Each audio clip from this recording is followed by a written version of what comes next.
Okay, hello everyone. Welcome to our speaker series. What can the international relations field teach us about the contemporary world? My name is Federman Rodriguez. I am a distinguished assistant professor and BA academic coordinator of the IR program. I am delighted to be today's moderator of the series. The series is of interest of scholars, students, and those looking for ways to understand contemporary world affairs from a scholarly yet accessible point of view.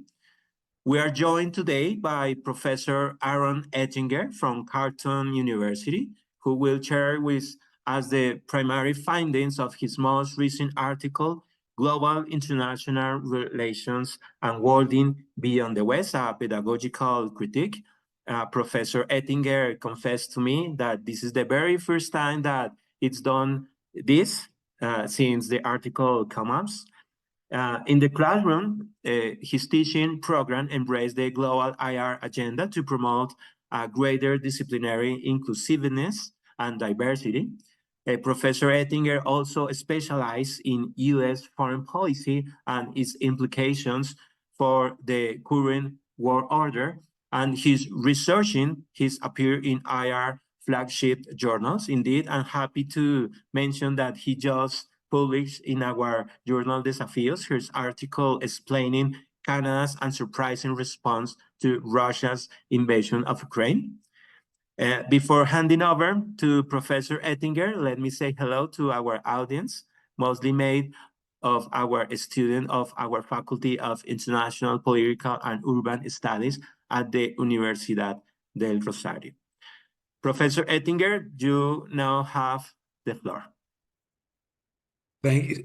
Excuse me. Thank you so very much for that wonderful introduction. Let me share my screen to bring up my slides.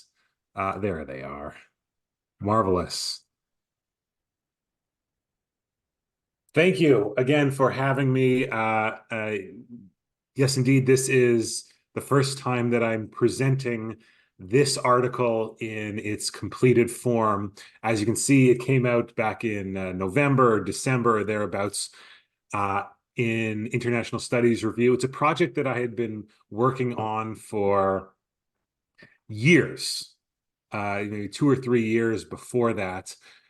Presented versions of it at online ISA conferences and so on. But it's a topic that I had been thinking about, whether I knew it or not, since the beginning of my teaching career as an academic about 10 or 12 years ago. It's all about the place of the classroom within the intellectual life of international relations. I think about the field of IR quite a bit. I think about where it fits within the study of political science, where it fits within the broader understanding of the world itself, intellectual discourses, popular discourses, and so on. And one of my chief problems with all of this literature is that it ignores the classroom. That was terribly bothersome to me because I'm a teaching first academic. I emerged from my doctorate with a heavy course teaching load and was worried that I would never be successful without having the time needed to publish research work and so on and so forth. Yet I still care deeply about what went on in the classroom, and I care deeply about the field in which I work, and I care deeply about the place of the classroom in all of this, yet I never saw it adequately reflected in intellectual scholarship on the field itself. So when the Global IR program came about in about 2014, I was transfixed for many reasons that I'm going to talk about here today.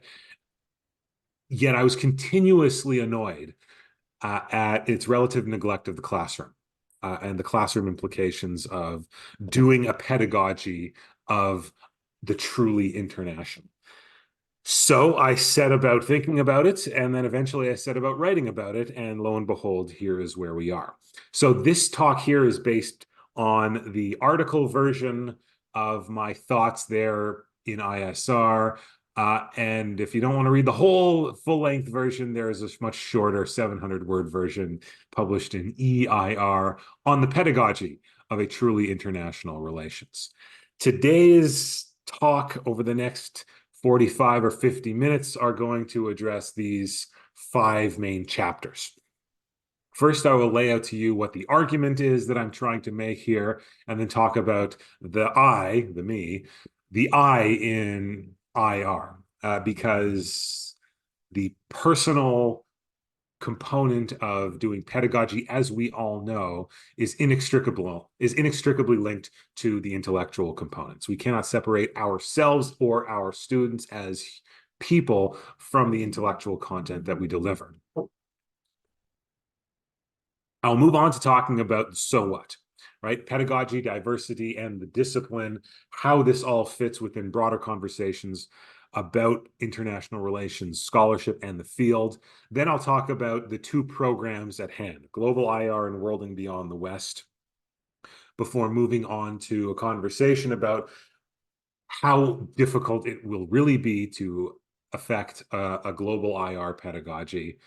And then finally, turn to solutions, which is the capstone of the article itself. 3 solutions rooted in the literature on global IR and on worlding beyond the West in order to connect the high theory to actual classroom practice. Okay, good. The question that I begin my article with is that which you see on the screen. Is it possible to teach an internationalized IR? My answer is yes, but it is extraordinarily difficult for reasons that I will lay out to you here today. But, fear not. New developments in these worlds of GIR and Worlding Beyond the West can help us, but it's difficult. They can help us with all sorts of conceptual and technical ideas about how to transpose this intellectual program of a global IR into the classroom. But it requires much greater thought than has already been given. My efforts here with this article is to bridge high theory with pedagogical explanation and theory and classroom technique.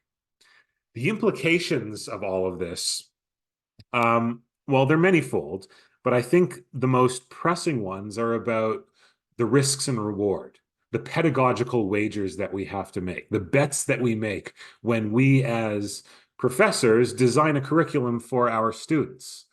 We all know this if you've ever taught a class before. You only have so much time in the classroom. You only have an hour or 2 or 3 in the classroom. You only have 3 or 4 months. There's only so many hours that you can commit to a pedagogy. And ultimately, that means it's a zero-sum game. For every one thing that you include, you have to exclude something else. The pedagogical wagers we make in order to teach an internationalized IR curriculum are necessary questions that we have to encounter, both as individuals and as a community of scholars, if we are going to attempt to reform IR pedagogy for a more diverse and more global future. Okay. Anytime that I read something new or encounter something out in the world or news breaks, my first instinct is to think, how can I teach this? Right? How can I teach this in the classroom? And of course, in this world of ours, there are things happening all of the time in all sorts of places all around the world, which requires an extraordinarily broad base of knowledge in order to transpose things to the classroom. And as a teaching first scholar, this is an overwhelming preoccupation.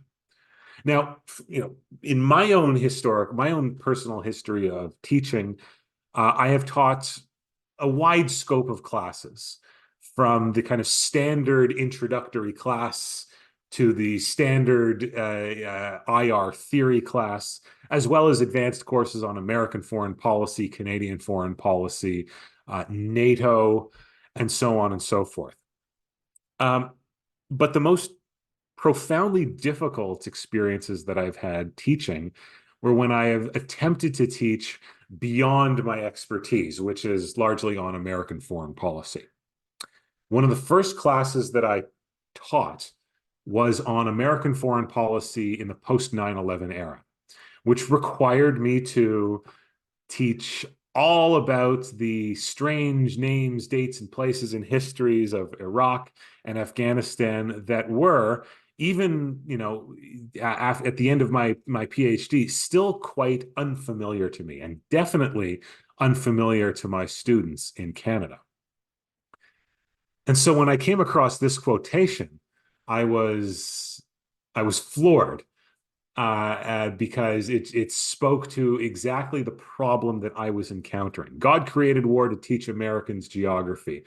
Well, that's very sarcastic and wonderful. God created war to teach everybody geography.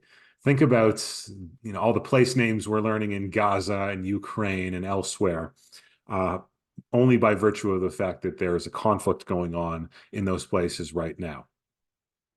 The experience of trying to teach American foreign policy in Afghanistan forced me to confront the limits of my own knowledge and the responsibilities that I had towards the students in my classroom, particularly with regards to Afghanistan.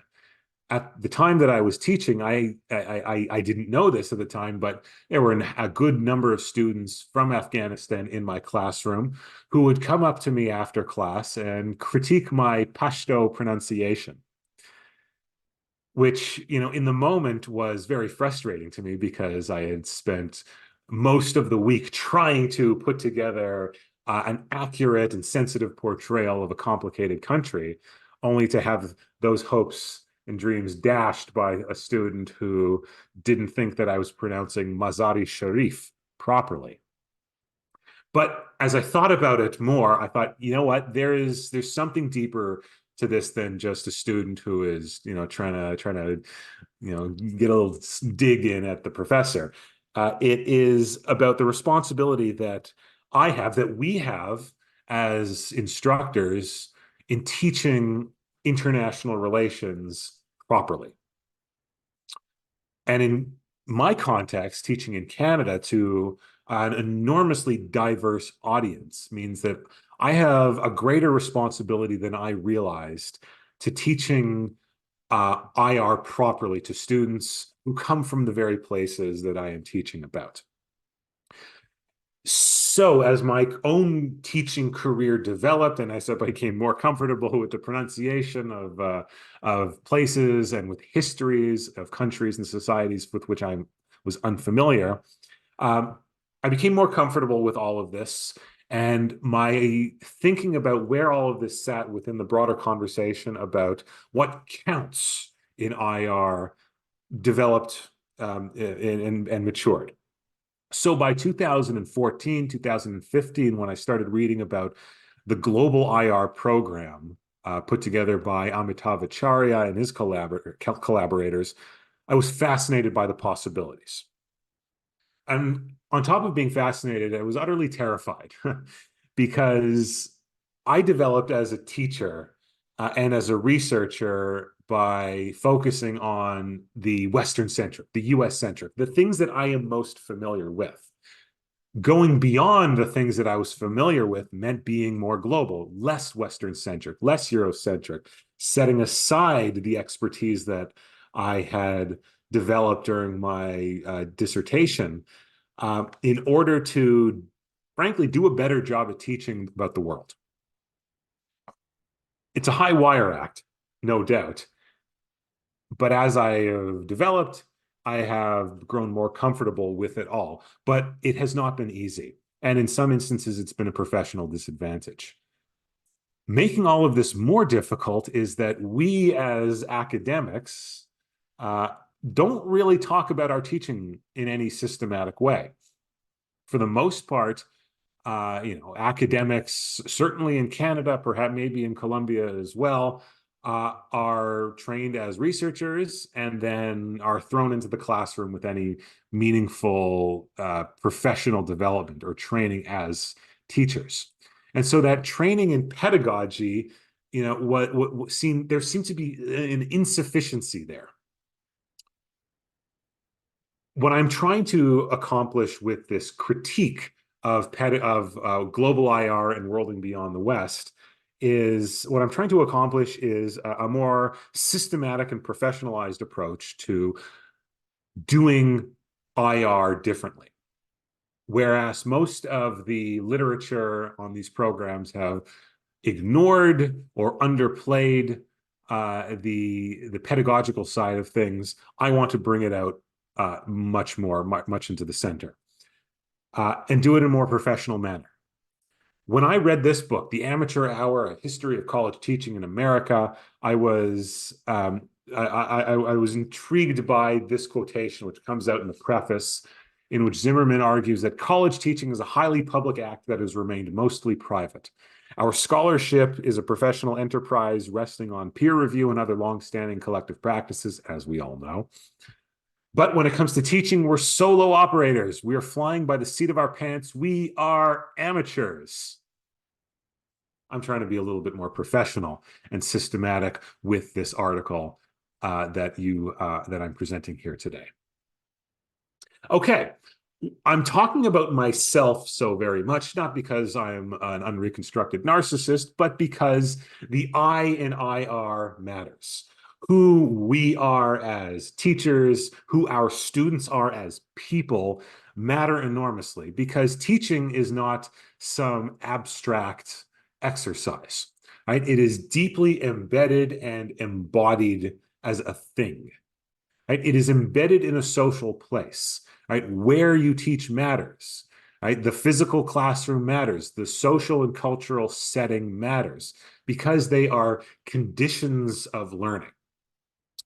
Not just in a technical sense, as in like, the room itself and the technologies available to you matter, but the social and political context in which teaching is undertaken matters enormously for reasons that I'm going to explain as we move along here. The embodied nature of teaching matters as well. We are human beings with frailties and limitations. Right? As a young instructor, the desire to be ambitious in my teaching was a disadvantage because I simply didn't know enough. Our students, young undergraduates, are only going to have about 5 or 7 years of mature thinking about the world, right? To put it uncharitably, they don't really know a whole lot, right? And that's okay because it is our job to coach them up, to teach them, to understand where they are in their embodied knowledge and bring them to another place. All of this to say is that there's no pedagogy from nowhere, right? We cannot talk about pedagogy without talking about the physical embodied nature of teaching and learning and the contextual sites of learning. All of that is going to become clearer in the way I develop these ideas about global IR and its pedagogical implications. Okay, so what? Why is this important at all? Why is this more than just one man's desire to be more interesting or teach stuff that he's curious about in the classroom? Well, I think there are 4 major implications to this study that I'm trying to accomplish here. Diversification in the classroom matters, right? In a political sense. In my context, in Canada, in Ottawa, as well as in the United States, there is a movement afoot for diversification and inclusion, and of equity, and certainly in the Canadian context, decolonization. Right? So in short, diversity and representation matters in the classroom. So if I walked into my early undergraduate IR theory class and talked about the West and the parade of dead white authors, I would not be reflecting the world back to the diverse audience that's in my class. That isn't to say that the authors of these canonical works should be ignored, but rather they need to be contextualized in a much wider sense. And so these movements towards equity and diversity and inclusion and decolonization require me as an instructor to present the world in a much broader and more textured way than has been done in the past, certainly more than was taught to me about 10, 20 years ago. The second reason why this is important is intellectual. We need, as IR scholars, to do better at our sampling of world politics. For the most part, the canon of IR is restricted to what happened in Europe over the last 400 years, right? That strange appendage on the extreme western edge of the Eurasian supercontinent only in the last couple of centuries. That's a sample size problem. We cannot generalize about world politics in a transhistorical sense from something sample that is that small. So what do we do as researchers? We go out and sample more broadly. That is one of the intellectual reasons why diversifying our pedagogy is important. In a disciplinary sense, IR happens in the classroom as well. It's not just what happens as researchers or what happens when scholars go out and do policy work or engage in debates in the public square. IR happens in the classroom too, right? The canon is reproduced to our early undergraduate students and serves as the foundation of their knowledge. Or when we try to do something different, we raise these students as different kinds of thinkers about the world. And the experiments that go on in the classroom are just as important as the experiments that happen as researchers.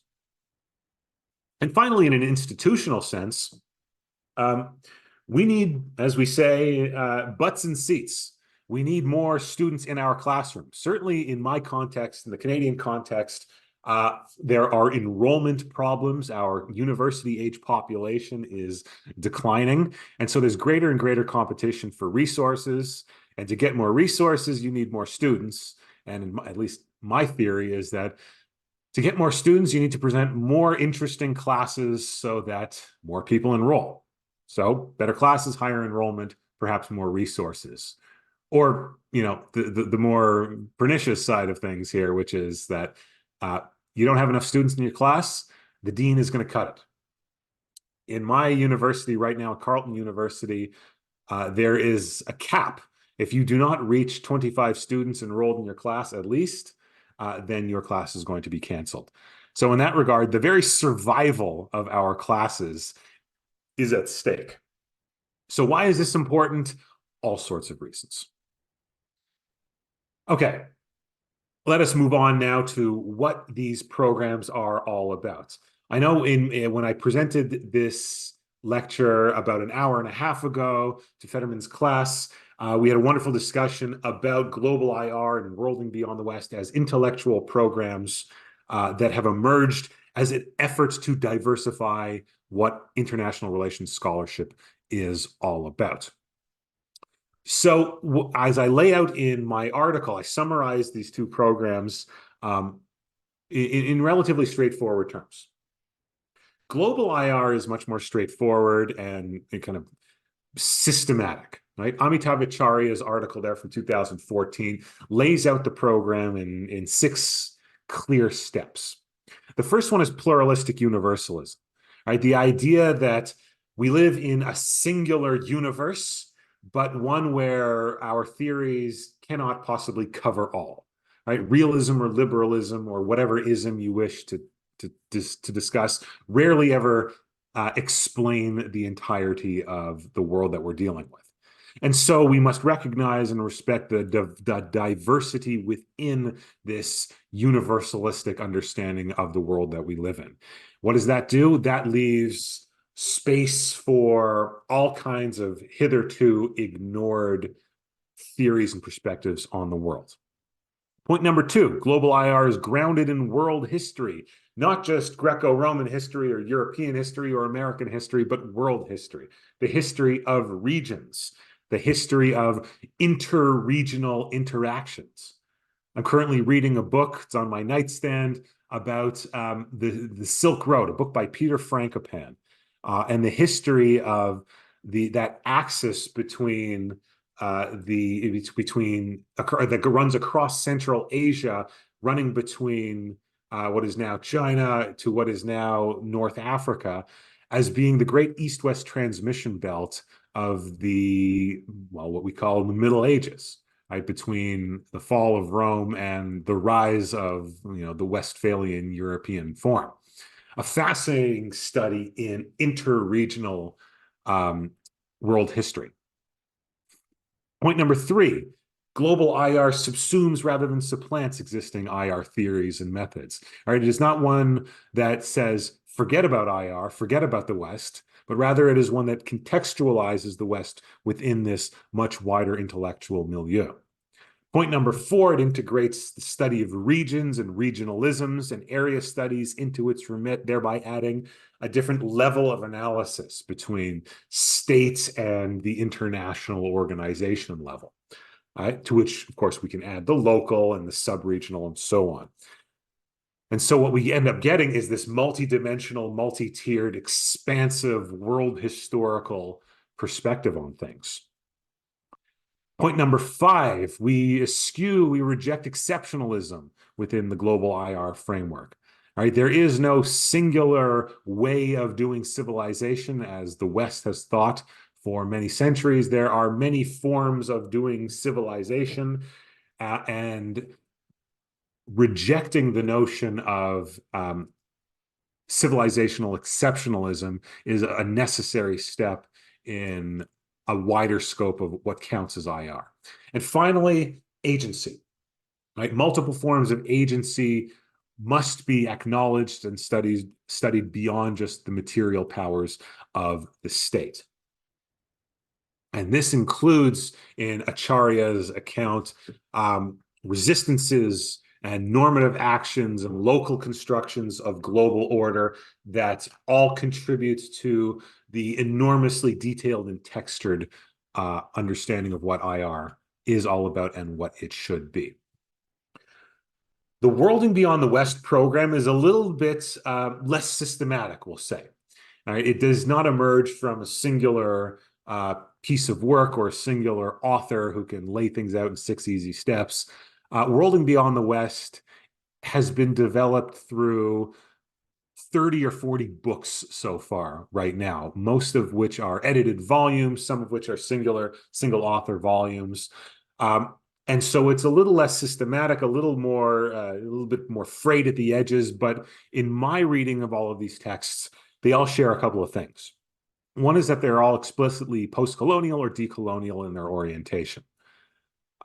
They are explicitly non-Western, and in some cases reject the intellectual hegemony of the West. And at its most extreme, there is the admonition to forget IR, to de-link from IR, to no longer be beholden to the intellectual strictures of what American international relations scholarship is all about. Ultimately, the agenda is about empowering students and scholars to learn about the international beyond the West and beyond the inheritance of canonical IR.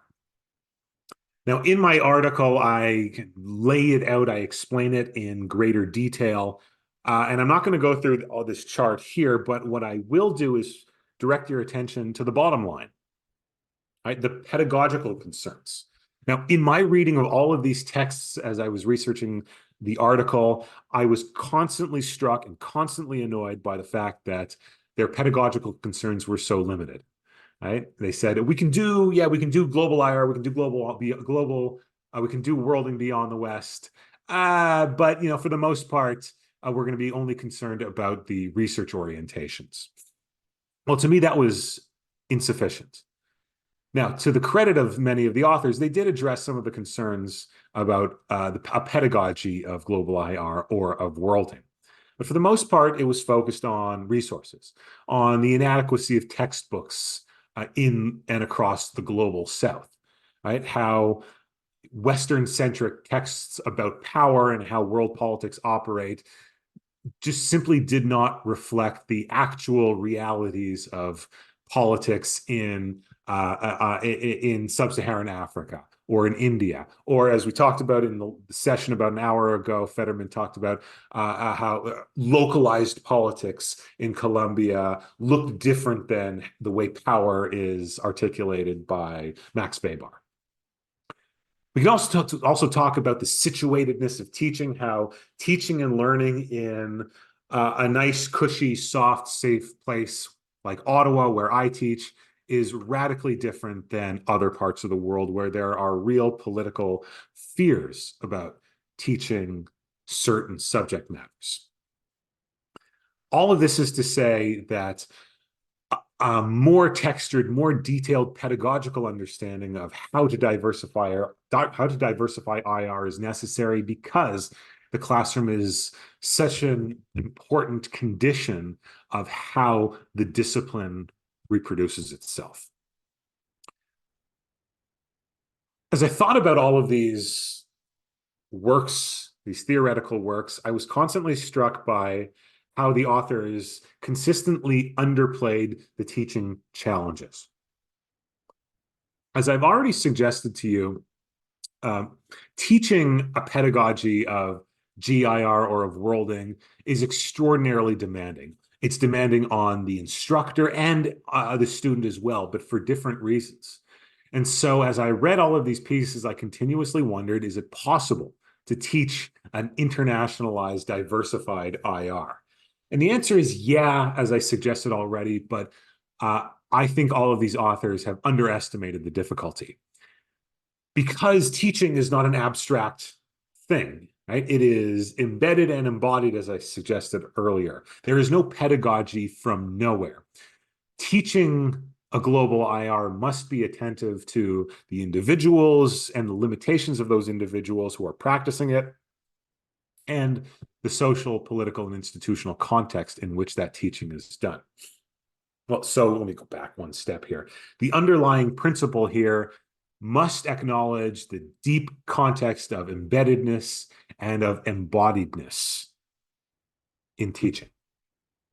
I think the first great challenge that emerges from that underlying embeddedness and embodiedness is what I call the home perspective. And the home perspective is the idea that teaching will be heavily influenced by the prevailing orientations of students and teachers. I think this is both a very, very sensible and perhaps intuitive thinking about or idea about teaching. But when you scratch at it a little further, it becomes more profound. So I'll speak to you from my context, right? I teach in Ottawa. I teach in a city and in a country that is very safe, very diverse, yet one that is also very oriented towards the kind of the Euro-Atlantic space. We in Canada know a lot about ourselves, and by virtue of our proximity to the United States, we're also fluent in American, so to speak. So we understand that context. If I were to teach a course on American foreign policy, the starting points would be intuitively familiar to most of the students, if not all of the students. But if I were to try and teach a class that is radically different, that has a different orientation point, a more global orientation point, one that addresses concerns much further afield than what is familiar to the students, there will be a disorientation among the students that is going to be a condition of their learning, and one that has to be addressed with careful pedagogical practice. Now take that home perspective and compare it to what Global IR and the Worlding people have to say. Both of those programs embrace a sort of anti-parochialism, right? We should not be parochial, right? We should be global. Okay, that makes perfect sense. But as anybody who has taught in a classroom before knows, there is an inevitability of parochialism. Students are inevitably going to relate the material that they're presented with towards what they find familiar, what they find, what orients the material to their own experiences. And that's okay. That is natural. It is naturalist for us to think about how this affects me or how this is related to something that is familiar to me. That is a reality that any practitioner of a diverse pedagogy needs to encounter and ameliorate and explain in order to get beyond. So, teaching challenge number one, the home perspective always exists. Number two is the personal limitations of the teacher. Teaching a global IR program is enormously demanding. Teaching anything is enormously demanding, right? Especially when you're early on in your career. Now, there are the obvious explanations for why it's so demanding. Like we may not necessarily have the time to learn about things that exist outside of our expertise. Right? We may have private reasons for not having the time for this. We're taking care of family members. We have other responsibilities and so on and so forth. There are only so many hours in the day to learn about a new thing and develop a curriculum around it. But there are other considerations as well. What about political considerations, right? Are there pressures coming from the political world around us that disincentivize a kind of diverse teaching? I can tell you that I've never experienced these kinds of political pressures, but I can tell you that many other of my colleagues have.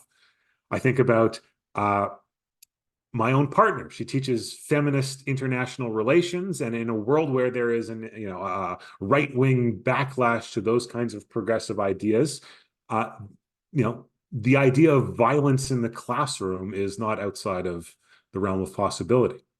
Or I think about some of my peers who teach in universities in the United States, where there has now been legislation put into effect that says you cannot teach certain subjects, right? As part of that strange Trumpist backlash towards anything progressive.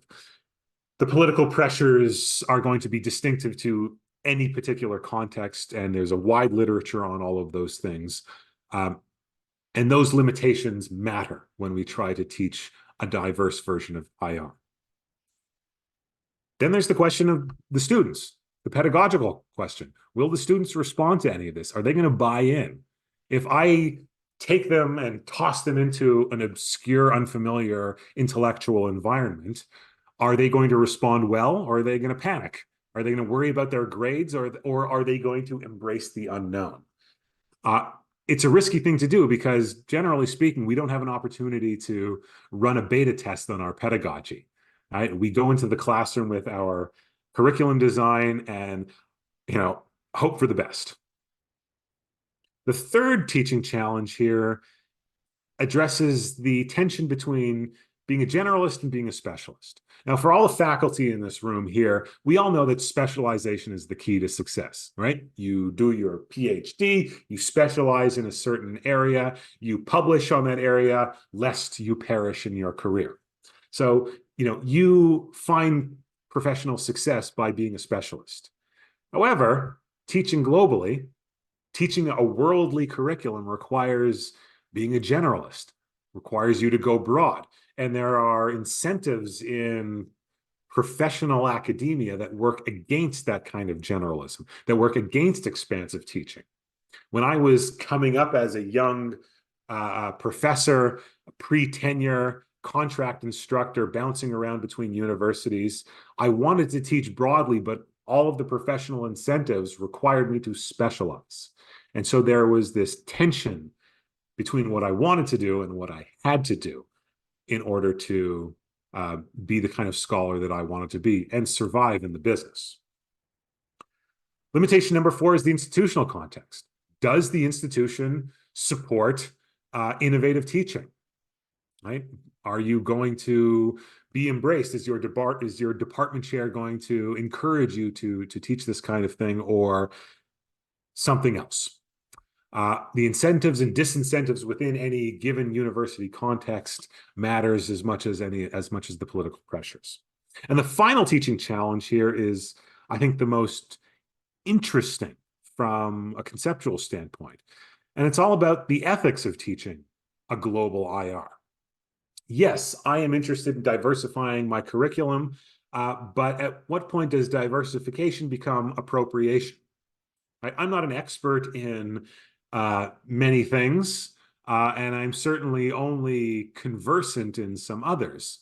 And so there's a real ethical responsibility when I say teach the history of Afghanistan, as I spoke a little bit earlier, to students from that cultural backdrop. Am I appropriating their language and their history for the purposes of an interesting class? Well, maybe.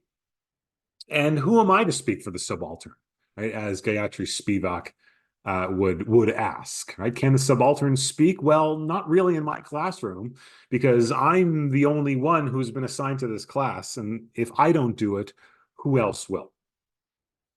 So the ethical considerations here matter greatly, as they do in any research context.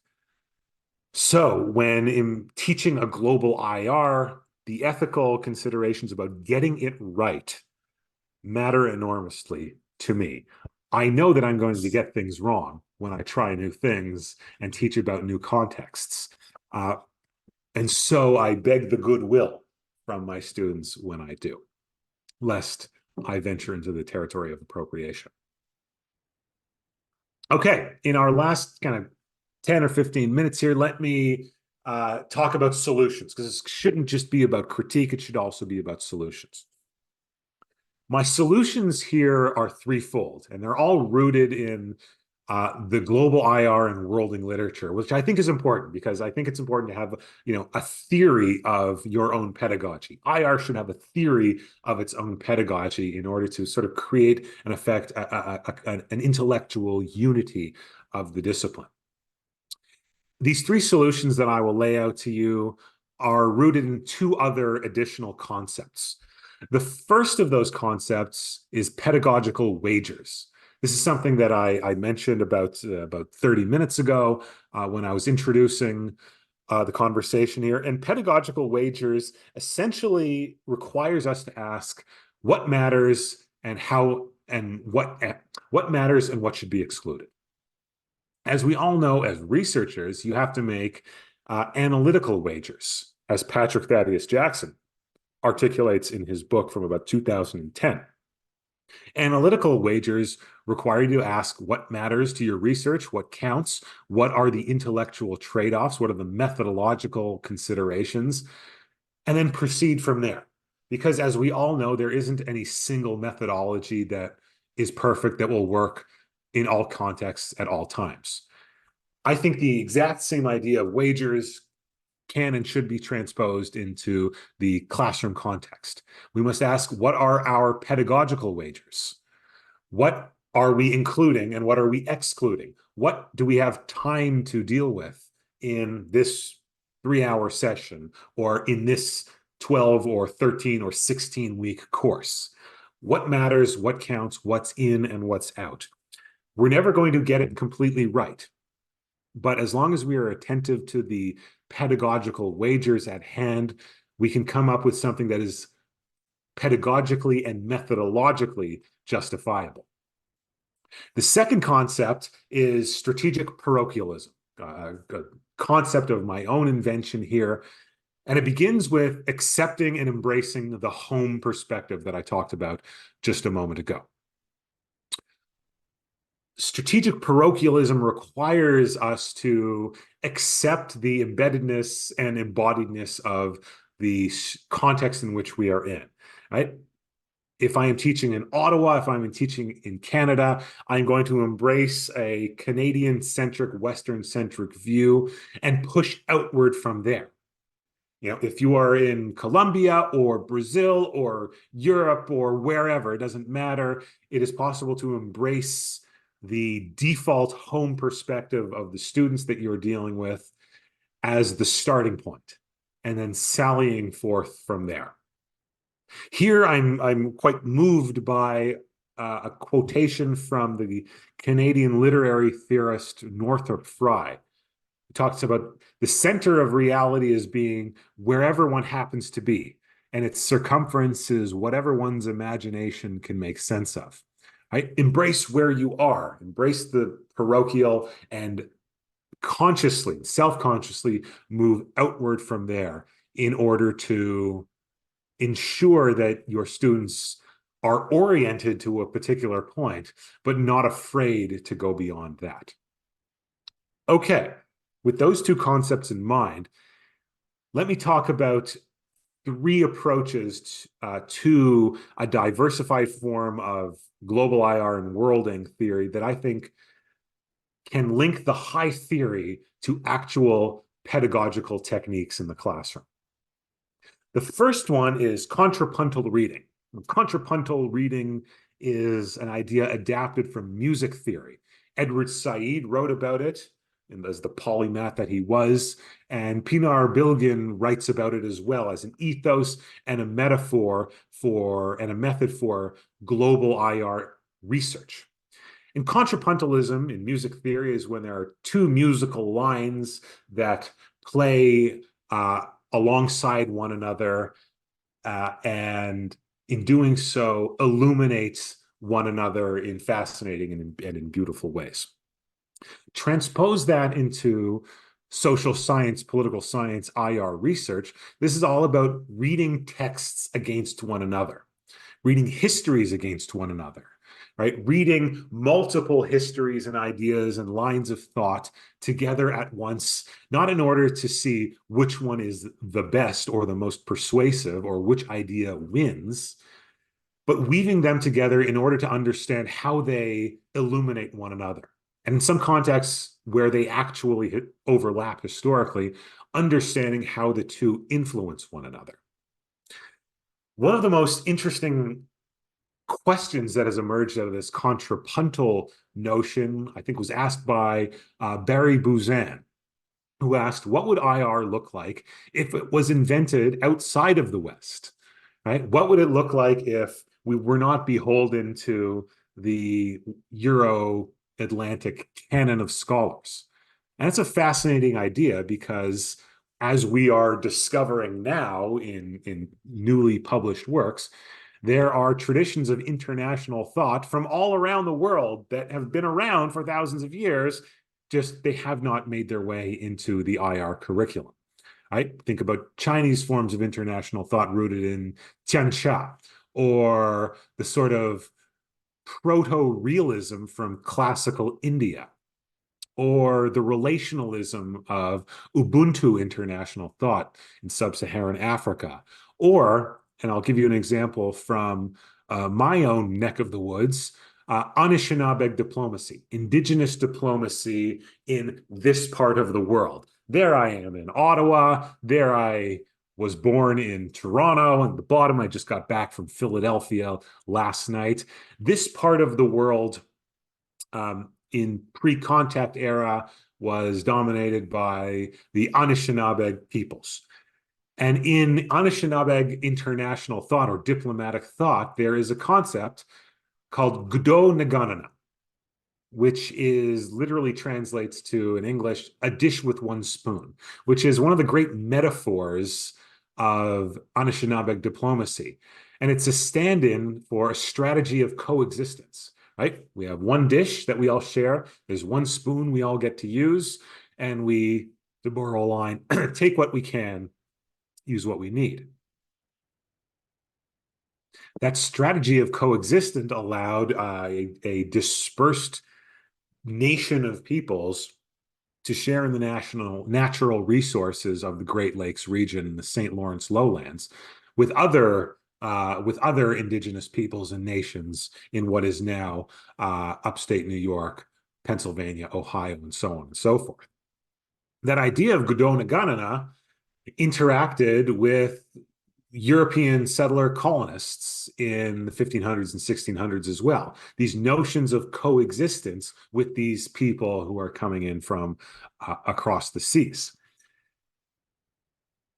Transpose the idea of coexistence with limited resources to the 21st century, and we can see how this Anishinaabe diplomacy, these notions derived from there, can be operationalized for, say, the co-management of scarce natural resources in a world of climate change. We can see how this notion of a relational diplomacy is quite different from the sort of zero-sum economistic ideas about international trade that have derived from late 20th century Western economic thought. So contrapuntal reading allows us to read these different diplomatic traditions against one another. I take this reading of Anishinaabe diplomacy from Leanne Simpson, an Indigenous Canadian scholar and poet and author.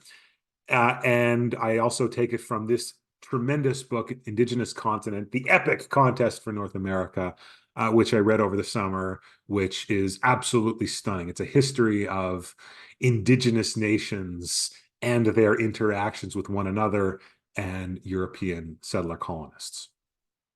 The second solution at play here, it comes to us by way of Robbie Shillian, scholar of race and international relations, who very conveniently wrote a book about how to do it, how to decolonize politics and political science and IR. And he articulates this wonderful kind of three-step.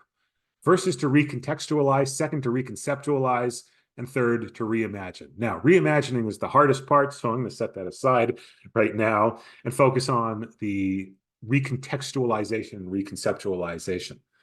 To study ideas not as abstract things, but as notions that have emerged from a specific historical and typically imperial context. And he starts his book with an account of the historical colonial life of Socrates in the colonial era of the Mediterranean in classical Greece, which is absolutely fascinating because once we understand his ideas as being influenced by wars of conquest and colonization back then, they can be adjusted and reconceptualized to understand events and histories closer to our present.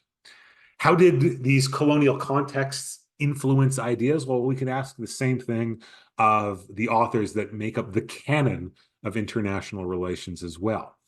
We don't have to displace these ideas that come from the great canon of dead white men, but we can recontextualize and reconceptualize it in ways that allow us to illuminate the different implications of their philosophies. And finally, the ignorant schoolmaster. This is the one that's kind of closest to my heart because so many times I have left my classrooms thinking, boy, am I the ignorant schoolmaster. Boy, do I know nothing about what I just talked about. The ignorant schoolmaster comes out of this French theory of empowerment, right? 5 lessons in intellectual emancipation. Jacques Rancière begins his book with an account of a school teacher in the post-Napoleonic era, doesn't really matter, who discovered that he could teach peasant children who don't speak the same language as him, right? Even though there is this language divide. And what it's all about is empowering students to learn on their own. The professor, the teacher can act as a motivator and as the source of critical prompt questions while the student does all the work. And this is enabling, this is empowering. It empowers the student to determine the scope of learning. It runs completely contrary to what Paulo Freire calls the banking concept of education, where we as the all-knowing instructors and teachers simply make intellectual deposits in the brains of our students, wash our hands and walk away. This is all about empowerment. And better yet, it is all about removing the professor's stock of knowledge as the outer perimeter of what is taught. Right? The most rewarding moments in my classrooms is where I remove myself, step to the back, and allow the students to teach the class because they go places that I never would have considered and deal in topics that I would never have felt comfortable talking about in the classroom. It is always the most rewarding. The students are always the most engaged when I write myself out of that narrative. So those 3 approaches, contrapuntalism, decolonization, and the ignorant schoolmaster, provide us with the technical bits needed to transpose the abstract GIR worlding ideas into the classroom and actually make it work. Okay, let me bring this home here. I was looking at the poster for this session the other day, and something about it bothered me. And no, it's not the photograph, which I think works out quite nicely. Thank you very much.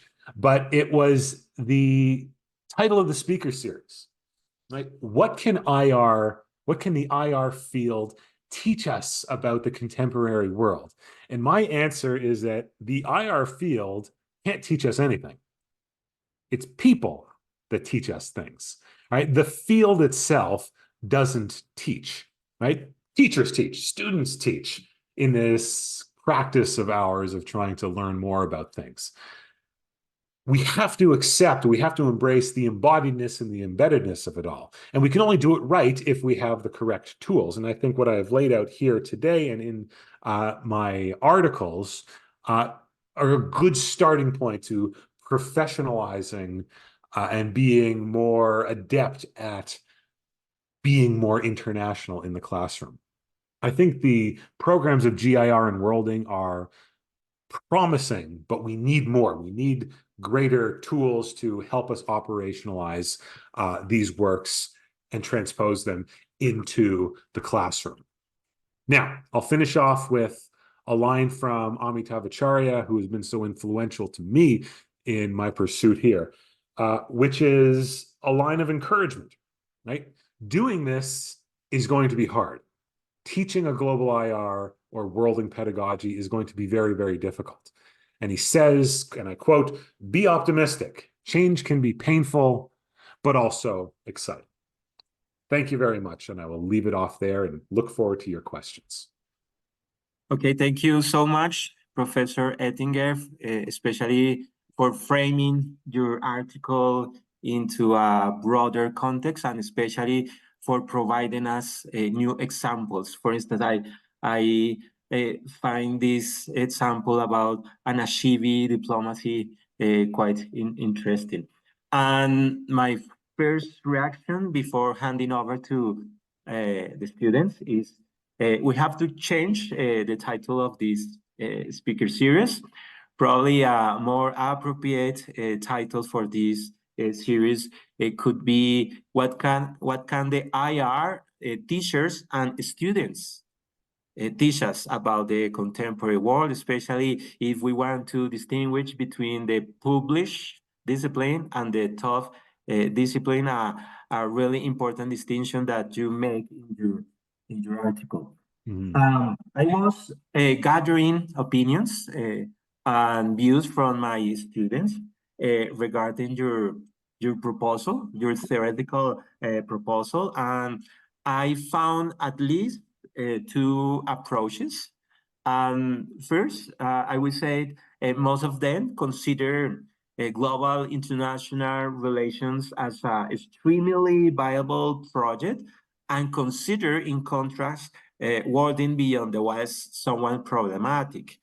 For them, disengagement from the West is unlikely, especially taking into account Latin America's international role and our connection with the West. And especially when we think about the West, we are referring to the Anglo-Saxon and the continental European world. For us, for those students, I say it's quite complicated to disengage from the West because our understanding of the state, society, democracy, and citizenship came from the West. But other students consider wording beyond the West completely necessary, especially to reivindicate the local over the global. And what is more, in our discussion, in our previous discussion with I have on Tuesday, some argue that some mainstream IR courses must be minimized and even eradicated from the IR curriculum. So if you want to consider the pedagogical implications seriously, you need to have in mind the IR curriculum.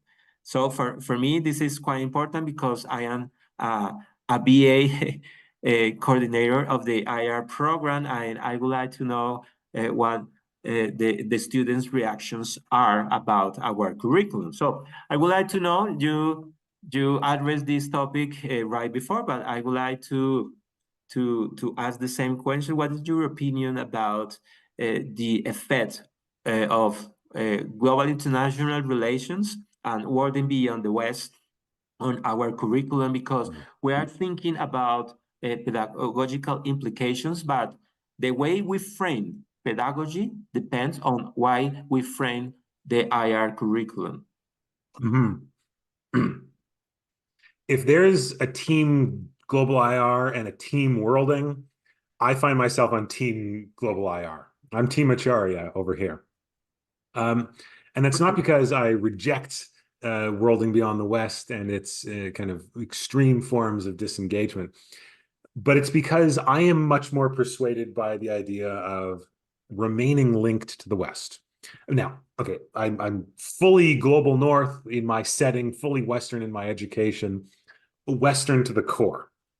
So, it would be weird for me to want to say disengage from the West.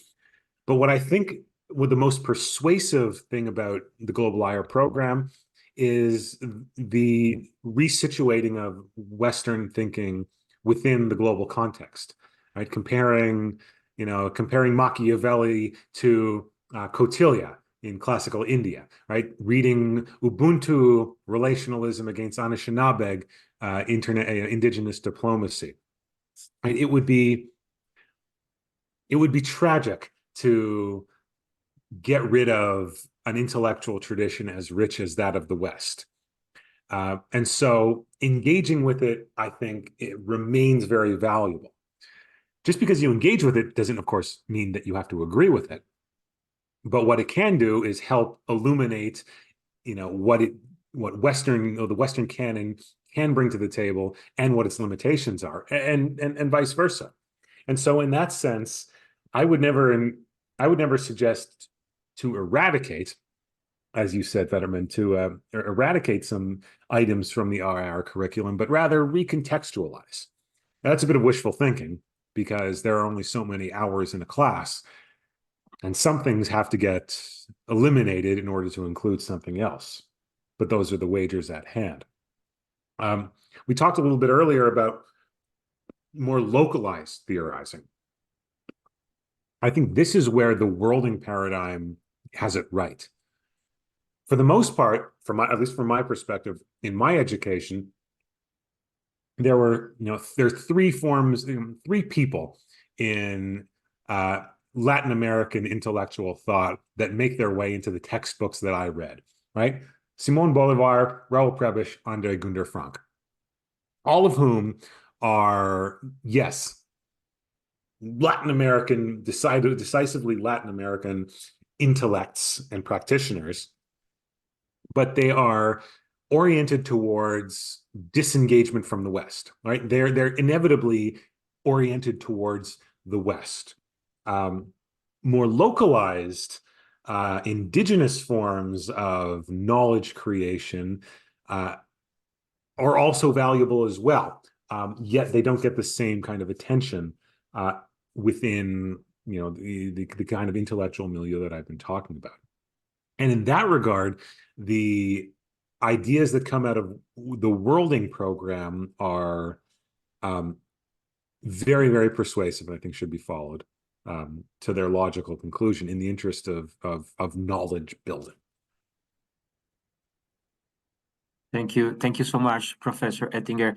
My own understanding of this, I think probably we need to be careful with the most conservative version of global international relations and the more radical approaches to worlding beyond the West, because here we are talking about extreme poles in an spectrum. But we need to figure out, especially at the classroom level.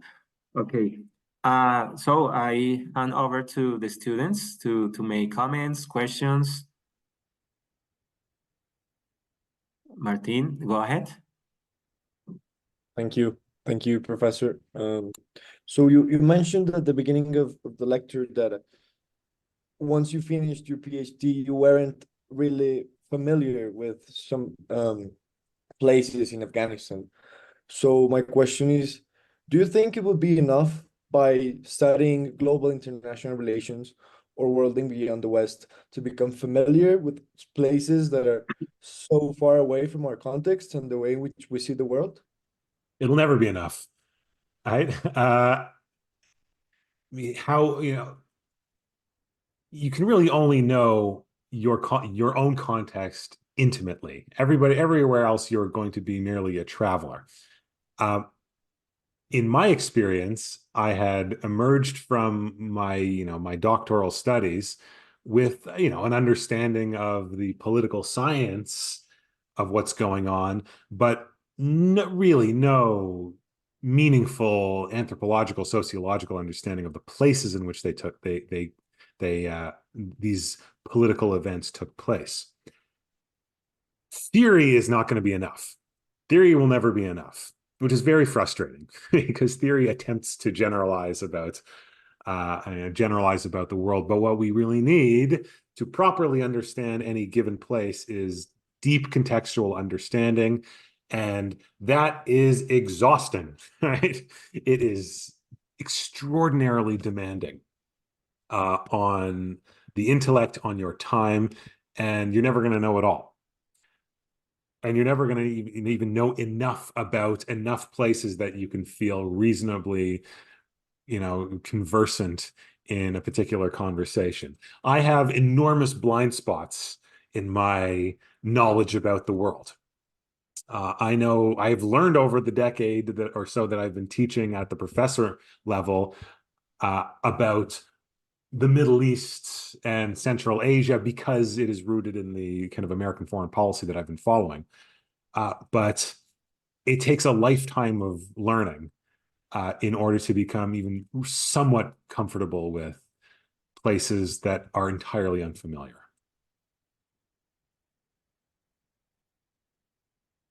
Salome, please go ahead. Hi, Professor. Do you listen to me? I can hear Okay. you. Hi, Professor. Thank you for your presentation. First, second, I was going to ask you something because you mentioned in the presentation about appropriation, and I was really curious about it because I do recognize that for me, people from different cultures like you, for example, like yours, that is mostly Western, can study other cultures and diversify statistically.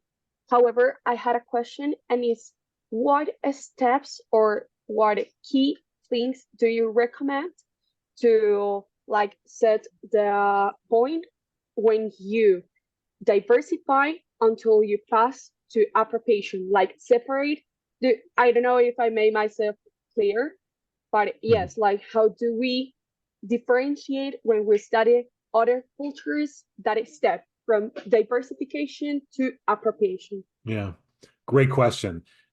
And frankly, I'm not really sure I know the answer to that question, right? Because there is no clear line between well-intentioned diversification and appropriation. So if I can't draw the line, I can at least embrace an underlying principle, which is an honest engagement with the other's ideas and histories on their own terms.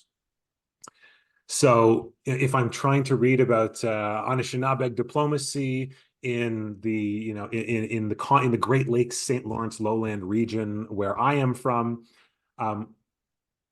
read scholars from that background. What did they have to say? And attempt to reconstruct it in the classroom on their own terms. Do my best to resist the home perspective, my own home bias, right? Instead, I don't want to say, oh, that's indigenous thing is like what I do in my, my Euro-Western European understanding of things. Right? Trying to avoid that kind of orientation work is the way that I personally guard against appropriation. So in that regard, that philosophical foundation is right. There's another practical step, Salome, that is very important, which is pronouncing things right. Right? It seems so obvious, right? But I can't tell you how many times I have absolutely butchered words borrowed from non-English languages, only to have them corrected afterwards. Right? Chinese, Anishinaabe, Pashto, and so on. It's very difficult, especially for someone who is unilingual like me and has a hard enough time with English, to try and pronounce and understand words in other languages. But if I try my best to get it right, I can avoid the kind of disrespect that often comes with misappropriation. Oh, thank you so much. I do have more questions, but I know that there are other people. Thank you. Okay, Laura? Professor, thank you so much for being here, firstly. And second, you've mentioned a series of, for instance, you've mentioned some right-wing forces that are emerging, and you said something very interesting, which was that perhaps violence in the classroom was not something that was completely out of mind. It could be indeed a phenomenon that could take place. And this brings to mind, for instance, nowadays we are seeing some phenomena that are related to democracy being less stable across the world, deglobalization, all these forces that in a way attempt against what, the pluralism that these currents of thought want to bring to the table. So in the face of this, I want to ask you, what is your perspective on what could happen or the effect these forces could have on these currents of thought in the future? Mm-hmm. Well, I'll start with the violence question, because it can have a chilling effect in the classroom. Right? I'll tell you this. Last summer, my partner teaches at the University of Waterloo, which is about an hour's drive west of Toronto. And last year there was a stabbing. A student came, busted into a classroom on feminist philosophy, and with a knife, and stabbed the professor and two other students. Everybody survived, thank goodness. But this violence against women, violence against feminism, feminist thought, this kind of backlash now exists in the back of the minds of teachers who do that kind of work. Now, they are not going to give up, of course, because that is what they do. It is their life's work, and they're not about to give in to the random acts of violence. But it's there, and it could have possibly a chilling effect. More broadly, with the kind of political backlash, you can see it not necessarily a chilling effect, but an effect which effectively stifles conversations. I'm fortunate in Canada that we don't have to deal with that kind of stuff. But as I mentioned, those in the United States, in states where there are now rules and laws against certain kinds of teaching, you have an exodus of professors from those universities. They quit. They don't want to be there anymore. They move on. And it results in the hollowing out of those institutions, which will impoverish the programs and ultimately be a disservice to the students. Perhaps even in the longer run, it's going to be a disservice to democratic thought in that state, in that context. And so in that regard, the threats to a diversified education come from all quarters. And the most destructive of those are the ones that are coming from the top down, from people in power. That we need to resist, right, as best we can. Again, I am fortunate that it's easy for me to say because I don't have to deal with it. But for others, doing it is a matter of sometimes, physical safety. All right, thank you very much for your answer. Thank you. Thank you. Mateo, please go ahead.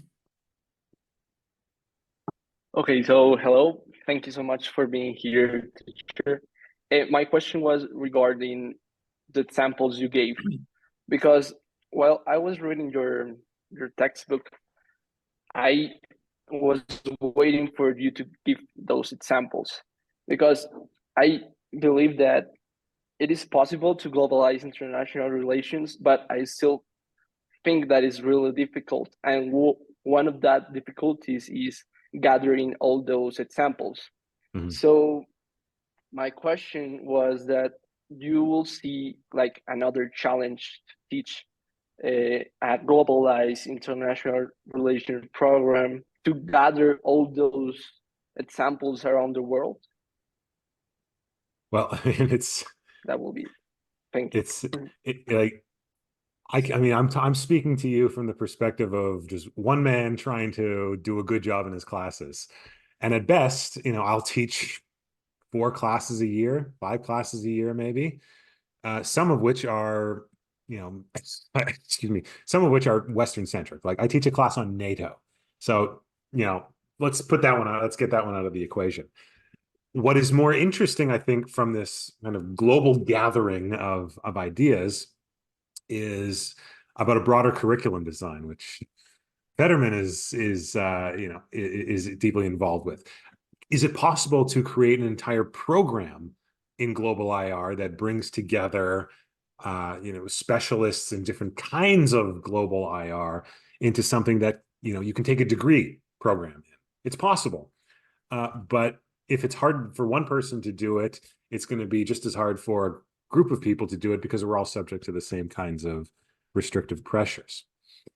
So this is, an inch by inch process of building competencies. And at best, I'm only going to be able to deliver this in the classroom to a few hundred students every year at best. It's not revolutionary, but it starts somewhere. And this is where I have decided to make my stand. Yeah. Thank Shaya, you. please. Mateo, do you have a follow-up? Yeah, thank you. You listen me good? But my question is, how do you integrate the non-Western theories and approach to into teaching? I know it. You mentioned them, but I would like, if possible, to delve deeper into these things, the dialogue between East and West, or North and South, seems to me to be a situation of a great importance. Mm-hmm. So let me tell you how I have done it in my second year international relations theory class. In that class, okay, imagine you're in a classroom, you're in Ottawa, there's a diverse range of people in the classroom, many of whom are from the Ottawa area, many of others are first generation, the children of immigrants. It is an extraordinarily heterogeneous space. I embrace the home perspective. We're going to start with the mainstream, the Euro-Western centric, and that's fine, right? That's my pedagogical wager. That's my starting point. So I will begin with the very common, what should be very common and very familiar to all of you, which is realism and liberalism. We're going to talk about that for a few weeks. And I'm going to ask the students a question: which one do you find more persuasive? And it doesn't matter which one they find more persuasive, as long as they write about it clearly. From there, we push out, we push beyond that to the more critical perspectives. Right? So we'll go to Marxism and feminism and constructivism and a few others in order to act as a critique of the mainstream, of mainstream realism and liberalism, and introduce more actors than just the state. And my second question to the students in the term is realism and liberalism, are they too state-centric? And now we have different kinds of agents and agency entering the fray. Then at the third stage is where we get to what you're asking about the broader global diversification. And here is where we introduce post-colonialism, race in IR, non-Western perspectives into the mix. And we ask the question, is IR too Western-centric? in the conversation about non-Western IR, I talk about the traditions of international thought from China, of Tianxia, of the kind of political cosmology that informs Chinese international thought. I talk about the kind of proto-realism of classical India. I've mentioned Kautilya already. Kautilya basically wrote something similar to Machiavelli, except beat Machiavelli to it by about 1400 years, right? Ubuntu relationalism in sub-Saharan Africa. Relationalism that comes out of the North American indigenous and South and Latin American indigenous contexts, all of which offer up different perspectives on the world and what makes up the world, and different attitudes towards common questions about peace and conflict and coexistence and resource management. And in that way, we get all sorts of different perspectives from around the world that contextualize my starting point, which was the Euro-Western canon. And by the end of the year, students have encountered a much broader range of views on the world, none of which are presented as the correct view, all of which require the students to interpret things against one another in order to arrive at, well, frankly, their own conclusion about what they find the most persuasive. That's my long answer to how to do it in the classroom. And all along the way, Salome's point about misappropriation that I always keep in mind, and Mateo's notions about how to do this in a broader curricular context. Right? How does my second year class relate to what I taught in first year? How is it going to relate to what they're going to learn in year 3 and 4 of their undergraduate? Because it's all part of, a continuum of learning. It's exhausting. Okay, Professor, thank you so much for answering our questions. I think one of the goals here was to transition from mainstream IR to critical theories, and you provide us a really good framework to do that. We know that it's going to be a time-consuming project because it's very challenging for all reasons you mentioned. I think the students mentioned quite important topics. For instance, I think anthropology or sociology provide us some tools to undertake this effort, because maybe IR is based on larger concepts, and we need to do anthropological or sociological forays in order to capture the complexity of different regions.